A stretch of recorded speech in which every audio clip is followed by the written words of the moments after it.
આ યુગો પહેલાના દેવ અને દાનવ વચ્ચે થયેલા સંઘર્ષની વાત છે. એ સંઘર્ષમાંથી નીકળેલા અમૃત કુંભની વાત છે. એ અમૃત કુંભ જેની રક્ષાની જવાબદારી ઇન્દ્રપુત્ર જયંતને સોંપવામાં આવી હતી અને એ સંઘર્ષમાં અહીંયાથી ત્યાં ભાગવામાં 4 સ્થળ પર પડેલા અમૃતના બિંદુ, જ્યાં આપણે કુંભનું આયોજન કરીએ છીએ, જે સદીઓથી થતું આવ્યું છે, ત્યાં થયેલી ભાગદોડ વિશે શરૂઆતમાં વાત કરવી છે અને એ ભાગદોડ પર પ્રશાસન પર ઉઠેલા પ્રશ્નોની અને સમસ્યાની પણ વાત કરવી છે. નમસ્કાર, આપની સાથે હું દેવાંશી. માત્ર ગુજરાતનો હિસ્સો એવો નથી કે જે બસમાં બેસીને કે પછી એરોપ્લેનમાં કે પછી ટ્રેનમાં અલગ અલગ માધ્યમોથી મુસાફરી કરીને મહાકુંભમાં પહોંચી રહ્યા છે, સ્નાન કરીને દિવ્ય થવા માટે, પુણ્ય મેળવવા માટે. આખા દેશના ખૂણે ખૂણામાંથી લોકો ત્યાં પહોંચી રહ્યા છે, એ ભીડનો હિસ્સો બની રહ્યા છે અને ભીડનો ભાગ બનેલા માણસો જ્યારે ભીડનો ભોગ બની જાય ત્યારે પ્રશ્નો થાય છે. મહાકુંભમાં અડધી રાત્રે દોડધામ થવી અને દોડધામ પછી માણસોનું ભોગ બનવું, 20 જેટલા લોકોના એક્ઝેક્ટ આંકડો, અધિકારિક રીતે આંકડો હજી આવવાનો શેષ છે અને એ આગળ જતાં ક્યારે આવશે કે કેમ એના પર પણ ખૂબ પ્રશ્ન છે. પણ એ માણસોના મૃત્યુ થવા, એ માણસોના મૃત્યુ પછી ઉત્તર પ્રદેશના મંત્રીનું એવું કહેવું કે હા ઠીક છે, નાની મોટી દુર્ઘટના છે. પ્રધાનમંત્રીએ જો કે શોક સંદેશ પોતાનો પ્રગટ કર્યો, સંવેદના પોતાની પ્રકટ કરી, એના પર રાજનીતિ તેજ થઈ. સમાજવાદી પાર્ટીએ ખૂબ આક્રમકતા સાથે પ્રશ્નો ઉઠાવ્યા. પણ એ મહાકુંભ વિશે શું આપણે એ સમજણ પહોંચાડી શક્યા? મહાકુંભનું મહાત્મ્ય પહોંચાડી શક્યા? મહાકુંભની વ્યવસ્થાઓ પહોંચાડી શક્યા? એ રીલ બહુ જ વાયરલ થઈ કે 144 વર્ષ પછી મહાકુંભ આવી રહ્યો છે અને આ પૂર્ણ કુંભ છે અને તમારી આવનારી પેઢી આને નથી જોઈ શકવાની, તમારી ગઈ પેઢીએ નથી જોયો, એટલે તમે રહી જશો જો તમે નહીં જાઓ તો, અને તમારી પાસે કહેવા માટે કહાની નહીં હોય. માણસો 150 કરોડનો દેશ છે અને એ 150 કરોડમાંથી 100 કરોડ માણસો તો એટલીસ્ટ એવા છે કે જેને ખૂબ શ્રદ્ધા છે ઈશ્વરમાં.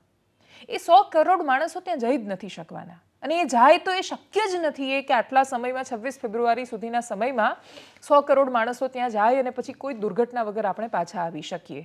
પણ એક હાઈપ જે સોશિયલ મીડિયાથી ક્રિએટ થયો એના કારણે માણસોને ખરેખર એવું લાગ્યું કે ભાઈ આ તો 144 વર્ષે આવતી ઘટના છે. જે પાડોશી જઈને આવે એવું કરે, તમે ના ગયા, તમે કંઈક બહુ મોટું છૂટી ગયું છે. કુંભમાં જવું એ દિવ્યતમ છે, અદ્ભુત આનંદ છે. જ્યારે શંકરાચાર્યને આ પ્રશ્ન પૂછવામાં આવ્યો આજે આ ભાગદોડ પછી, ત્યારે એમણે એક બહુ જ મહત્વનું વાક્ય કહ્યું હતું કે જીવનની વ્યવસ્થા, જીવનનું રક્ષણ પણ ધર્મ છે અને જો તમે જીવનને વ્યય કરો છો તો તમે એ ધર્મનું પાલન નથી કરી રહ્યા. આટલી સામાન્ય વાત એ આપણા સુધી ન પહોંચી શકી. એમાં ઘણા બધા તત્વો જવાબદાર છે.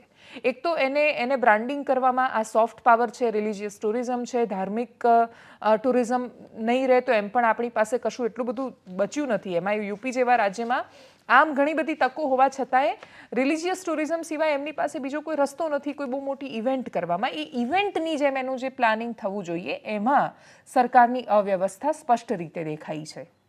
એ અવ્યવસ્થા એટલે દેખાઈ કેમ કે ગુજરાતથી ત્યાં ગયેલા પત્રકારો સાથે અમે જ્યારે વાત કરી ત્યારે એમનું કહેવું છે કે વ્યક્તિઓ જ્યારે પ્રયાગરાજમાં પ્રવેશ કરે છે ત્યારે એમણે કયા ગેટથી જવાનું છે, ક્યાં જવાનું છે, બીજું કે આ એક જ ઘાટ નથી, બાકીના અલગ અલગ ઘાટ પર પણ તમે સ્નાન કરી શકો છો. એ વાત તો ભાગદોડ થઈ ગયા પછી કહેવામાં આવી રહી છે. જે વાતો પહેલાં પહોંચવી જોઈતી હતી, જે કમ્યુનિકેશન પહેલાં થવું જોઈતું હતું અને આવનારી ભીડની જ્યારે તમને સંભાવના ખબર હતી કે 10 કરોડ જેટલા માણસો આવી શકે છે મૌની અમાવસ્યાના દિવસે, તો એનું મેનેજમેન્ટ કે રાત્રે ઘાટ પર લોકો ન જ સૂઈ જવા જોઈએ, પણ એ લોકો ક્યાં જશે?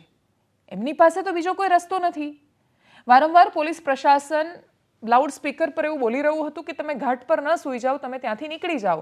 પણ બહાર નીકળ્યા પછી, કેમ કે પ્રયાગરાજમાં પ્રવેશ પહેલાના 20 કિલોમીટર સુધી જે લાગેલી ભીડ છે એમાં બહારથી આવેલા માણસો કે જેને બીજા દિવસે તરત પાછું જવા માટે બીજી કોઈ વ્યવસ્થા નથી, એ ક્યાંક સૂઈ જવાના છે.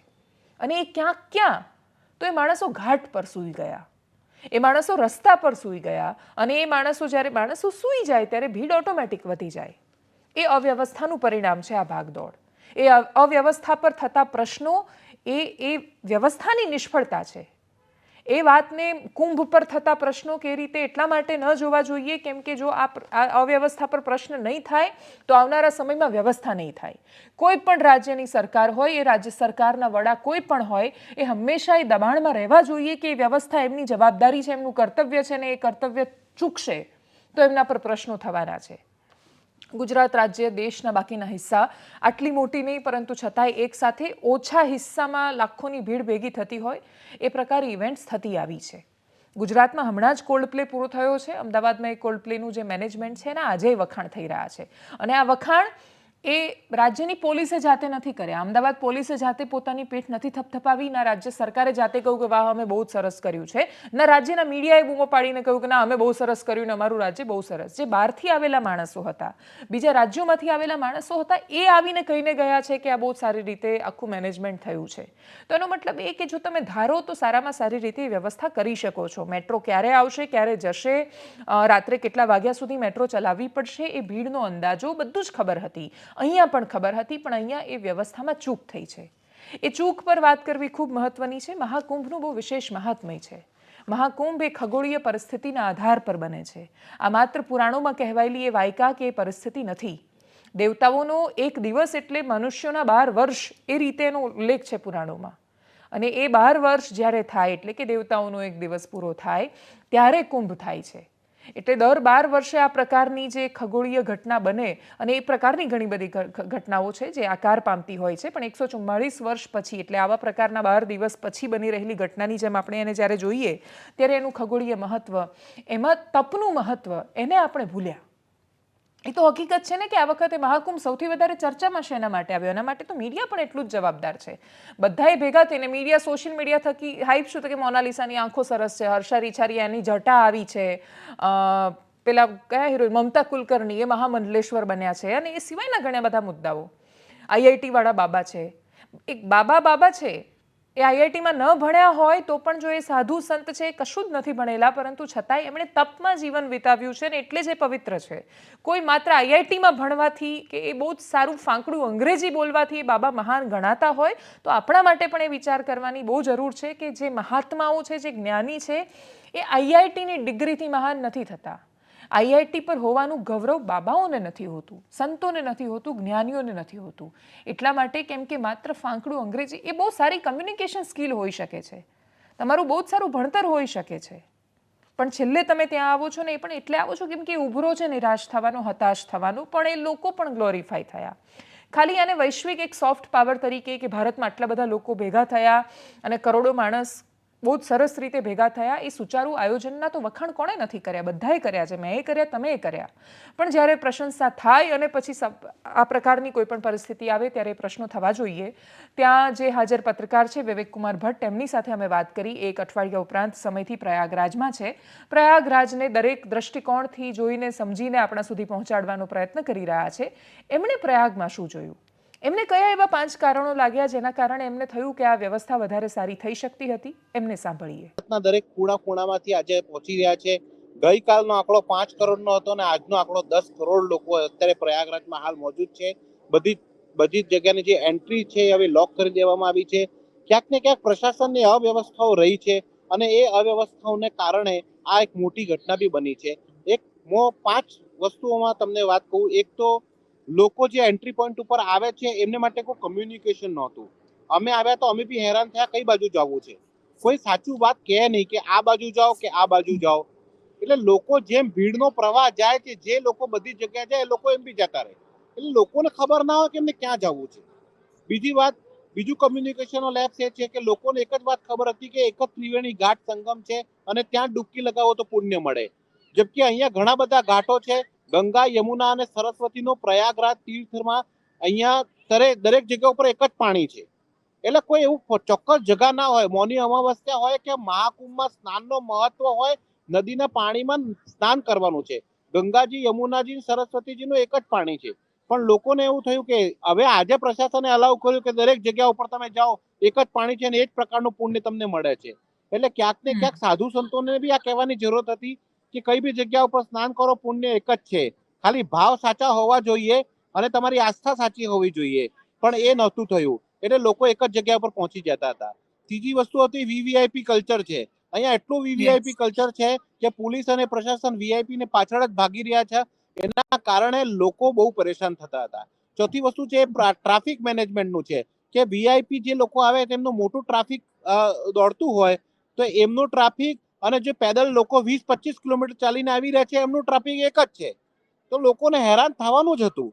અને જે સામાન્ય લોકો ગાડીને લઈને આવે 10 કિલોમીટર દૂર ગાડી પાર્ક કરાવે અને આ લોકોની ગાડીઓ આવીને તે રસ્તામાં પાર્ક કરી નાખો છો તમે. તો પબ્લિક જાય તો ક્યાં જાય? આ ચોથી અવ્યવસ્થા હું તમને કહી રહ્યો છું. ને પાંચમી વસ્તુ એ છે કે કાલે રાત્રે જે વસ્તુ છે એ છે કે જે ઉત્તર પ્રદેશનું પ્રશાસન એમ કહેતું હતું કે કરોડો લોકો આવશે તો એમની રહેવાની જમવાની વ્યવસ્થા કરાઈ છે, પણ જમવાની વ્યવસ્થાઓ તો અખાડાઓ ને જે ધાર્મિક લોકો છે એમને ભંડારાઓમાં કરી દીધી, પણ રહેવાની વ્યવસ્થાઓ જે રેન બસેરા બનાવવાના હતા મોટા પાયે આટલી મોટી પબ્લિક માટે એ અપૂરતા હતા. અને સ્વાભાવિક છે કે આટલી મોટા પબ્લિકને તમે બોલાવો છો તો એટલે મોટા પબ્લિકની વ્યવસ્થા તમે નથી કરી શકવાના. તો પબ્લિકને તમે રોકવી જોઈએ, એમને ડાયવર્ટ કરવી જોઈએ અલગ અલગ જગ્યાએ. તો પબ્લિક એક જ જગ્યા ઉપર પહોંચી ગઈ ને રસ્તા ઉપર જ સૂઈ ગઈ. હવે અહીંયા જે બી રસ્તાઓ છે એ રસ્તા ઉપર જ પબ્લિક આપણે જે બી બિચારો લઈને આવ્યા છે બિછાવાનું એ બિછાય ને એ ત્યાં સુવાનું એમને ચાલુ કરી દીધું. જેથી શું થયું કે સવારે 2 થી 3 ના વચ્ચે જે પબ્લિક બીજી પબ્લિક આવી અને આ પબ્લિક સૂતી હતી એટલે એક સાથે પબ્લિકનો એક જ જગ્યા ઉપર ઘસારો થયો અને જે બેરિકેડ્સ લગાવ્યા હતા પોલીસે રોકવાની કોશિશ કરી તો ભીડ આક્રમક થઈ ગઈ, કારણ કે આટલા દિવસથી પબ્લિક હેરાન થઈ રહી હતી. છેલ્લા 7 દિવસથી અમે હેરાન થઈ રહ્યા છે. મીડિયામાં હોવા છતાં બી મીડિયાના પાસ લેવા માટે અમારે 2 દિવસ મહેનત કરવી પડી. એટલે આ બધી વ્યવસ્થાઓ એટલી અવ્યવસ્થાઓ છે જેના કારણે પબ્લિકને કમ્યુનિકેશન નહોતું અને એ ચોક્કસથી એક મોટી અવ્યવસ્થા છે. હું એમ નથી કહેતો આજ વિષય પર રાજનીતિક પ્રતિક્રિયાઓ ખૂબ છે. પોલીસનો વિડીયો છે, ભાગદોડ પહેલાની પરિસ્થિતિ વખતે શું હતું એની પરિસ્થિતિ છે, રાજનેતાઓ શું કહી રહ્યા છે, લોકોનો આક્રોશ કઈ રીતે સામે આવ્યો છે, એના પર એકદમ संक्षिप्तમાં કરીએ नजर. कोई नहीं जाएगा, मत जाने दो। पीपा पुल को पूरा बर्बाद कर दिया हम लोग का टैक्स का पैसा को यूज करके। 2013 में पुल पर पुल खाली दिखाने के लिए बनाया गया। कौन सा बाबा है?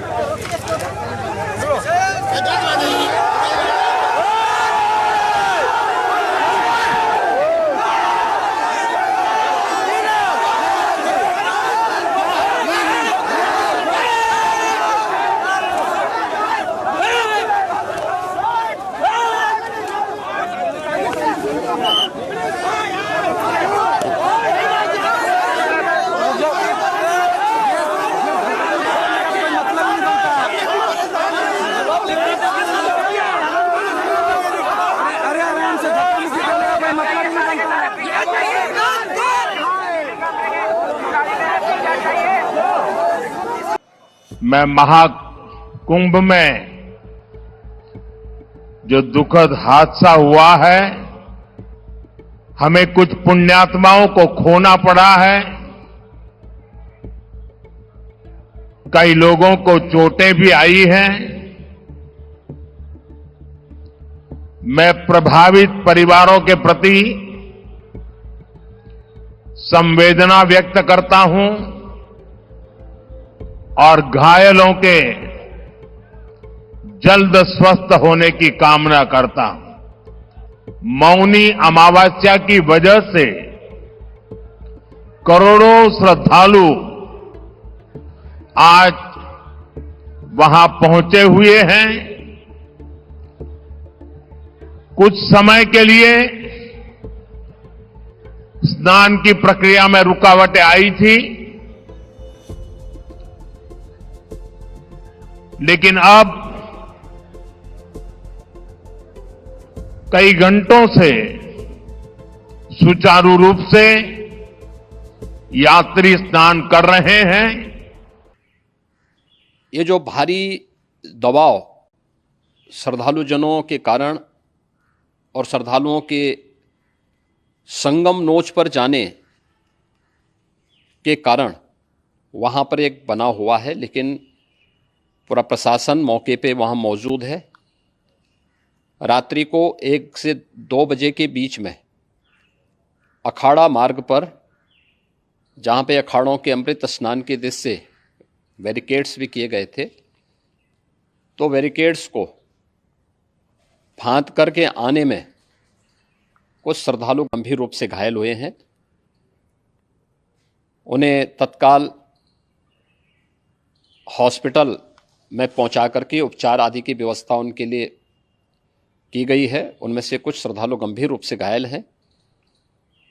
लगातार प्रशासन स्थानीय स्तर पर श्रद्धालुओं की सकुशल स्नान कराने के दृष्टि से रात्रि को कल सायंकाल 6:30-7 बजे से ही मौनी अमावस्या का मुहूर्त प्रारंभ होने के बाद से ही लगातार लगा हुआ है। जो घायल हैं, गंभीर रूप से घायल हैं, उनके उपचार की तत्परता के साथ व्यवस्था भी की गई है। उन सबके सकुशल स्वस्थ होने की भी हम कामना करते हैं। लेकिन मेरी अपील होगी कि कोई भी नकारात्मकता न फैलाने दें और न किसी अफवाह पर विश्वास करें। स्थिति नियंत्रण में है। हाँ, दबाव जरूर है, क्योंकि मैंने आपको बताया कि प्रातःकाल से सुबह 8:30 बजे तक 3 करोड़ से अधिक श्रद्धालु स्नान कर चुके हैं। ચંદ્ર અને સૂર્ય મકર રાશિમાં આવે, મેષ રાશિમાં બૃહસ્પતિ એટલે કે ગુરુ આવે, ત્યારે આવી ખગોળીય ઘટનાના આધાર પર પ્રયાગરાજમાં કુંભનું આયોજન થાય છે। ઉજ્જૈનમાં, હરિદ્વારમાં, નાસિકમાં ત્યાં પણ કુંભનું આયોજન થાય છે। આ 4 એવા સ્થળો છે દેશના કે જ્યાં કુંભનું આયોજન કરવામાં આવે છે। એ નદીના કિનારાનો વિસ્તાર છે। કોઈ ક્ષિપ્રા છે, કોઈ ગોદાવરી છે, કોઈ ગંગા છે, કોઈ આ સંગમનું સ્થળ છે। ગંગા યમુનાના ઘાટ પર થતા આ પવિત્ર આયોજનોમાં આપણી પાસે ચિંતાનો વિષય એ પણ હોવો જોઈએ કે એક સમયે ત્યાં તપ કરવા જતા માણસો એ નદીઓને અપવિત્ર નહોતા કરતા, એ ગંદી નહોતા કરતા।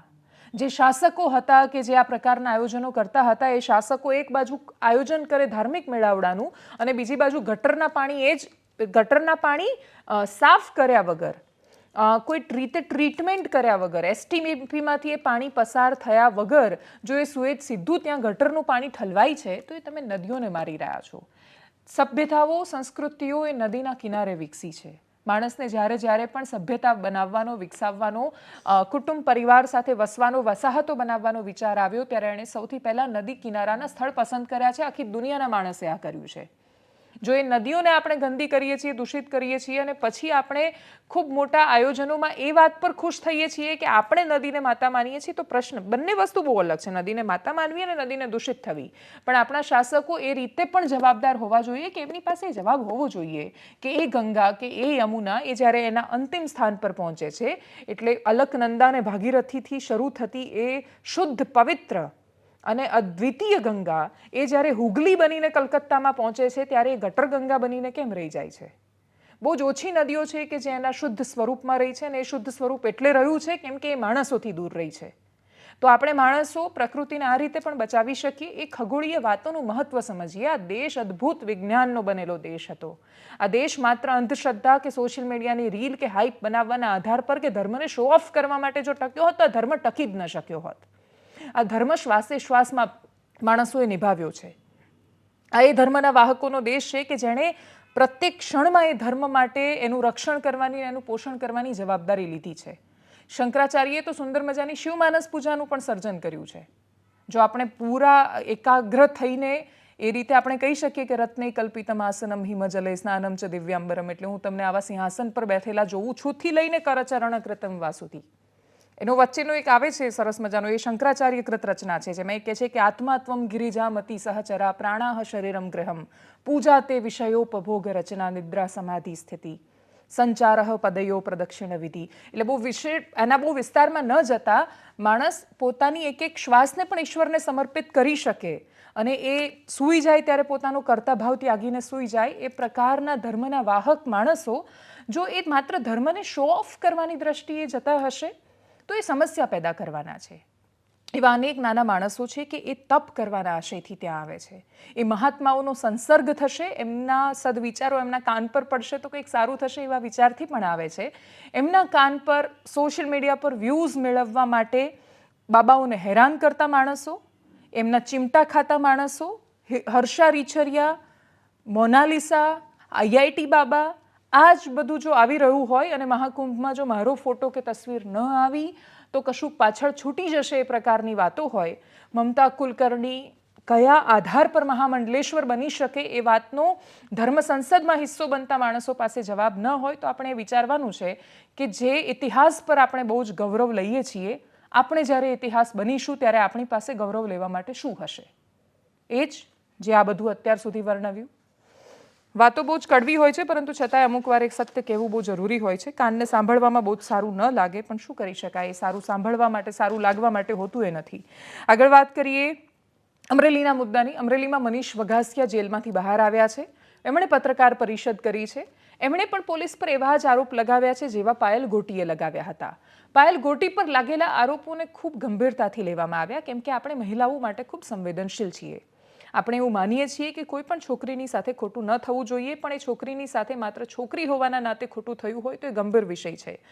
જે મનીષ વઘાસિયા આરોપ લગાવી રહ્યા છે એ જ પ્રકારના આરોપ પાયલ ગોટીએ પણ લગાવ્યા હતા. પાયલની વાતને ગંભીરતાથી લેવામાં આવી, સાંભળવામાં આવી, એના માટે ઘણા બધા લોકો સામે આવ્યા, આગળ આવ્યા. મનીષ વઘાસિયા જે પોલીસ પર આરોપ લગાવી રહ્યા છે, જો એ સાચા હોય તો એમને પણ એટલું સમર્થન મળશે કે કેમ, એના પર ખૂબ મોટો પ્રશ્ન છે. સાંભળીએ મનીષ વઘાસિયાને. ટોર્ચર કરી અને 2 ઝાપટી મારી અને મને કીધું કે કોણ આની પાછળ નારાયણભાઈ કાછડિયા છે. મેં કીધું ના સાહેબ, આમાં કોઈ નથી. લેટર ઓરિજિનલ છે, લેટર પેડમાં સહી કિશોરભાઈ કાનપરિયાની, સિક્કો એનો, લેટર પેડ ઓરિજિનલ છે. ત્યાર પછી એમણે પાયલબેનને લેવા જવા માટેનું કીધું. મેં એમને કીધેલું પણ નથી કે ભાઈ પાયલબેન આમાં છે કે ક્યાંય નહીં, કાંઈ કોઈ વાત જ નહોતી કરી. તો કે ભાઈ પાયલબેનને લઈ આવો. એટલે મેં કીધું સાહેબ તમે એને રહેવા દો, એ અમારી દીકરી સમાન છે, તમે એને રહેવા દો, એને આમાં સામેલ ના કરો. જે કાંઈ હોય મને કહો, હું કબૂલ કરી લઉં છું. તો કે નહીં, એને લેવા મોકલા. સિદ્ધરાજસિંહ ગોહિલને કીધું કે ભાઈ પરમાર સાહેબ છે પીએસઆઈ, એમને સાથે લઈને એમને જવાનું કીધું. એટલે એ લોકો બહારથી લેવા ગયા અને મને તો ત્યાં એલસીબી એની ચેમ્બરમાં જ બેસાડી રાખ્યો અને પૂછપરછ ટોર્ચર કરતા હતા, પૂછપરછ કરતા હતા. ત્યારબાદ પાયલબેનને લઈને આવ્યા અને પાયલબેનને પણ એને ટોર્ચર કરીને જે કાંઈ એનો નિવેદન આખું લેતા હતા. ત્યાર પછી અમને બેયને એક ચેમ્બરમાં જ ભેગા કર્યા. ત્યારે પણ મેં કીધું સાહેબ, હાથ જોડીને કહું છું કે આ પાયલબેનને તમે જવા દો, પાયલબેનનો આમાં ક્યાંય રોલ છે નહીં, એ અમારી દીકરી સમાન છે. તો કે ભાઈ તું એ તારું બધું રહેવા દે, અમારે જે કરવાનું છે અમને ખબર છે.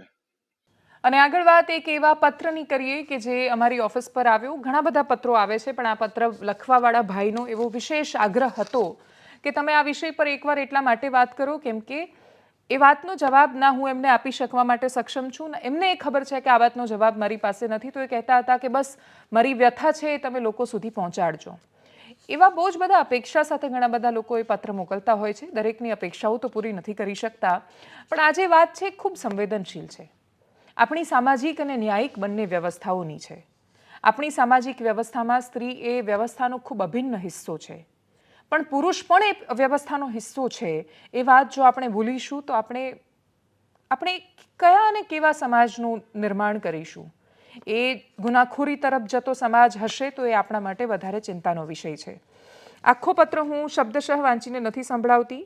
એમણે જે વાત કરી છે એમાં હું એકદમ સંક્ષિપ્તમાં તમારા વિશે એના સુધી વાત પહોંચાડી રહી છું કે મારું નામ એક કાયદાકીય આંટી ગુંટીમાં ફસાવાની તૈયારીમાં બેસેલો પુરુષ છે અને નામથી કંઈ ફરક પડવાનો નથી, કારણ કે હું એક પુરુષ છું અને એક બિચારો પિતા છું. તકલીફ શું પડી રહી છે કોઈને કહી નથી શકતો, અને આ સમાજ, સરકાર કે પછી આપણા કાયદા મારી કે મારા જેવા પુરુષોની ક્યારેય મદદ કરી શકવાના નથી. મારે એક 6 વર્ષની દીકરી છે જેને એવું હું કશું જ કહી શકું, જેને હું એવું કહી શકું કે એ મારો જીવ છે, જેના વગર હું જીવી ન શકું, અને એ જીવ મારા વગર રહી ન શકે. 2 શરીર છે પણ એક આત્મા છે. તો પણ આજે કેવું થયું છે કે ખબર છે મને કે અમે બંને અલગ થઈ ગયા છીએ છેલ્લા ઘણા મહિનાથી. હું એને કાયદાથી લેવા જાઉં તો આપણા કાયદાઓમાં મને બહુ જ બધા કેસમાં મુદતો ભરતો કરી દેશે, અને આપણા દેશમાં પુરુષો માટે કોઈ જ કાયદા નથી. મારી પત્ની ખુલ્લેઆમ લફડા કરે છે, અને લફડા એટલે એક નહીં, ઘણા બધાના recording, CCTV proof, chat, video recording ઘણું બધું છે મારી પાસે. અને એનો પરિવાર એને આવું કામ એ સતત કરે છે, છતાં એને પૂરો સપોર્ટ કરે છે. અને મહિલા વિક્ટિમ કાર્ડ રમવા માટે મારી દીકરીને લઈને જતી રહે છે. હવે હું કાયદાકીય લડાઈ લડવા જાઉં તો કાયદો મને અને મારા પરિવારને દહેજ, માનસિક, શારીરિક વગેરે ઘણા કેસ અને મુદતમાં ભરાવી દેશે. અને તો પણ કાયદાકીય લડાઈ લડવા છતાં આપણી કોર્ટ કદાચ મને દીકરી નહીં આપે, કેમ કે હું પુરુષ છું તો મને દીકરી નહીં આપે. અને એની મમ્મી ગમે તેટલી ખરાબ હશે, એનો પરિવાર ગમે તેવા ખોટા કામમાં સપોર્ટ કરશે, તો પણ મારી દીકરી એવા લોકો જોડે રહેવા દેશે અને એનું ભવિષ્ય ખરાબ થવા દેશે. આ બધું ઘણા કેસમાં જોયું છે, એટલા માટે હું આવું માની રહ્યો છું. પછી વિચારો કે ક્યાંથી આવી મહિલાઓ સુધારવાની છે. રોજ ખુલ્લેઆમ લફડા કરીને ફરે છે, કારણ કે કાયદો એમનું કશું જ બગાડતો નથી. અને તો પણ હું જીદ પર આવીને લડાઈ લડીશ તો કોર્ટ મને એને ભરણ પોષણ કરવાનું રહેશે. મારી દીકરીને મળવા માટે એમણે મહિનાઓ સુધી રાહ જોવી પડશે. આ કયા પ્રકારના કાયદા છે કે જ્યાં એક પુરુષ પોતાની જીવથી પણ વધારે દીકરીને પોતાની જોડે ન રાખી શકે? એમણે ઘણું બધું લખ્યું છે આગળ. એમણે પછી એ પણ લખ્યું છે કે કોઈ એવી વસ્તુ કે જે બરાબર ન હોય તો આ પત્રમાં મને માફ કરજો. છેલ્લા પેરેગ્રાફમાં એવું લખી રહ્યા છે કે અહીંયા જે સામે છોકરો છે એને 2 બાળકો છે, એટલે કે એમની પત્નીનું જેની સાથે અફેર છે એને 2 બાળકો છે ને તોય એ આવું કરે છે. તો હવે આમાં કેટલા બધા બાળકોનું ભવિષ્ય ખરાબ કરે છે આ લોકો. તમને અનુકૂળ આવે તો આના પર એક વિડીયો બનાવજો. અને પછી એમણે આગળ એમની ચેટ મોકલી છે એમના પત્નીની, અને એમાં એમના પત્નીની ચેટમાં એ બધી જ વાતો દેખાઈ રહી છે કે જે હવે હું તમને એ ચેટ તો નહીં બતાવી શકું, કેમ કે એ ચેટ બતાવી બહુ એપ્રોપ્રિએટ પણ નથી. પ્રશ્ન એ છે કે સ્ત્રી કે પુરુષના લગ્નની બહારના લગ્નેતર સંબંધો એ આપણા સમાજમાં હવે બહુ જ સામાન્ય વાત થઈ ગઈ છે. પણ આ સામાન્ય વાત ત્યારે નથી રહેતી જ્યારે એમાં બાળકોનું ભવિષ્ય વચ્ચે આવી જાય. પશ્ચિમી દેશોમાં એક મેં નાટક જોયું હતું, મને એક્ઝેક્ટ નાટકનું નામ યાદ નથી, પણ એનો ડાયલોગ બહુ જ સારી રીતે યાદ છે. ગુજરાતી નાટક હતું અને જેમાં એ સંવાદ હતો કે અમેરિકામાં શોધાયેલી દવાઓ ને બાકીની બધી સારી તકનીકો આપણા દેશમાં આવતા વર્ષો લાગી જાય, પણ ત્યાંની બીમારીઓ બહુ જલ્દી આવી જાય છે આપણે ત્યાં. એટલે અમેરિકામાં થઈ રહ્યું છે એક ખોટું કે દુનિયાના બાકીના દેશોમાં થઈ રહ્યું છે ખોટું, એ પ્રકારનો મારો અભિપ્રાય નથી, પણ હું માનું છું કે દરેકની પોતાની એક ઓળખ હોય છે. એ રીતે ભારતની ભારતીય લગ્ન વ્યવસ્થાની, કુટુંબ વ્યવસ્થાની પણ એક ઓળખ છે. અને એ ઓળખમાં બાળકોના ભવિષ્ય પર જ્યારે અસર આવે કે બાળક મા બાપ વગર તરસવા માંડે, માં પોતાના શોખ, મોજ શોખ અથવા પોતાના પ્રેમીની પાછળ વ્યસ્ત હોય, પિતા એને સમય ન આપી શકતા હોય અથવા એ આપવા માંગતા હોય તો એ ન આપી શકે, ત્યારે એ બાળકો પીડાતા હોય છે. આ પ્રકારની પરિસ્થિતિમાં તો એ સ્ત્રી જેના લગ્નેતર સંબંધો છે થી માંડીને એ પુરુષ જેની સાથે એના સંબંધો છે એ બધાને બાળકો છે. અને એ બાળકો જ્યારે આ પ્રકારના સંબંધોમાં પીસાય ત્યારે એ કેવા નાગરિક બનશે? એ સંબંધો માટે પોતાના મગજમાં કેવી છબી બનાવશે? એ સંબંધોને કયા દ્રષ્ટિકોણથી જોશે? શું એ સન્માન આપી શકશે પોતાના માતા પિતાને, કે પછી ભવિષ્યમાં એ લગ્ન તરફ વળશે પણ ખરા? એનો જવાબ એટલા માટે ના છે કેમ કે આપણું વર્તમાન આપણી સામે છે. લગ્ન ન કરવાના, લગ્નથી ભાગવાના ઘણા બધા તાર્કિક લોજિકલ જવાબો ઘણા બધા લોકો આપે છે. એમને આપવા માટે આપણી સામે કોઈ કાઉન્ટર આર્ગ્યુમેન્ટ કે દલીલ એટલે નથી હોતા કેમ કે તમે એની વાતને નકારી શકો એમ પણ નથી. પણ લગ્ન કર્યા પછી જે જવાબદારી નથી નિભાવતા અને જે બાળકોને રસ્તા પર આ રીતે રઝળતા કરી દે છે, એ લોકો શું ક્યારે એક ક્ષણ માટે રોકાઈને પોતાના બાળકનો વિચાર કરતા હશે? આ કોઈ જ સમાચાર નથી, આ કોઈ છાપાની હેડલાઇન નથી અથવા કોઈ જ કરંટ અફેરનો મુદ્દો નથી, પણ છતાં એના વિશે વાત કરવી એટલે જરૂરી છે કેમ કે કોઈ ખૂબ ભરોસા સાથે પોતાના અંગત જીવનની સૌથી અંગત પીડાને એ પત્ર થકી મોકલી રહ્યું છે. એ કદાચ એમનો એક જ બાજુનો પક્ષ છે, એમના પત્નીનો પક્ષ છે. મને ખબર પણ નથી કે એમનો પોતાનો શું અભિપ્રાય છે આ વિષય પર, પણ જો એ કહી રહ્યા છે તો એમની વાત એટલે થવી જોઈએ કેમ કે જો એમને એવું લાગે છે કે એમને ક્યાંય સાંભળવા વાળું કોઈ નથી અને સમાજ સાંભળશે અને કદાચ આ બધી ઘટનાઓમાં કોઈ પરિવર્તન આવશે, તો એવી અપેક્ષા સાથે કે કંઈ પણ કરતા પહેલાં ઘરના ખૂણામાં પડેલા એ બાળકનો વિચાર કરજો. એ બાળક હજી બહુ જ નાનું છે અને એની પાસે મા બાપ સિવાય બીજા કોઈ સહારા નથી હોતા, અને એ ખૂબ મોટું થઈ જાય, એ સમજણ સાથેનું થઈ જાય. આવા બાળકો તો બહુ જલ્દી સમજણવાળા એ થઈ જતા હોય છે, ઉંમર કરતાં વધારે હોશિયાર થઈ જતા હોય છે, પણ એમની હોશિયારી એ સમાજને જોવાનો એમનો દ્રષ્ટિકોણ બદલી નાખે છે. જો આપણે એવું ઈચ્છીએ છીએ કે આપણી વ્યવસ્થાઓ બનેલી રહે, ટકેલી રહે અને આપણે દુનિયામાં બાકીની જે ડિપ્રેશનથી માંડીને, વિભક્ત કુટુંબથી માંડીને એના કારણે આવેલી સમસ્યાઓ, ડ્રગ્સના રવાડે ચડેલા બાળકો, ગુનાખોરી તરફ વળેલા બાળકો અને એકલું જીવન જીવતા માણસો કે એની પાસે વાત કરવા એ કોઈ નથી, જો આપણે એ દિશામાં નથી જવા માંગતા તો આ સમય છે રોકાઈ જવાનો. જો આ આવનારા 10-15 વર્ષમાં નહીં રોકાઈએ તો પછી કોઈ યુટર્ન આપણી પાસે રહેવાનો નથી. એનાલિસિસમાં અત્યારે બસ આટલું જ. જો આપ અમને યુટ્યુબ પર જોઈ રહ્યા છો તો સબસ્ક્રાઇબ કરો, ફેસબુક પર જોઈ રહ્યા છો તો ફોલો કરો, અમારા વિડીયોને શેર કરો, અને સૌથી મહત્વની વાત, દેશ આપણા થકી બને છે, નાગરિકો થકી બને છે. એટલે જે લોકો પ્રયાગરાજમાં પણ ફરિયાદ કરે છે કે રસ્તા પર બહુ ગંદુ છે અને આ બધી ગંદકી છે, તો એ ગંદકી કરવા માટે કોઈ જ ઉપરથી નથી આવ્યું. એ કરોડો માણસો છે જે ત્યાં ગયા છે, અને કરોડો માણસ જ્યારે નાની નાની એક પડીકી પણ ફેંકે તો એ કરોડો થઈ જાય છે. આટલી ગંભીરતાને સમજીને આપણે એ કરતા રોકાઈએ એવી અપેક્ષા સાથે નમસ્કાર.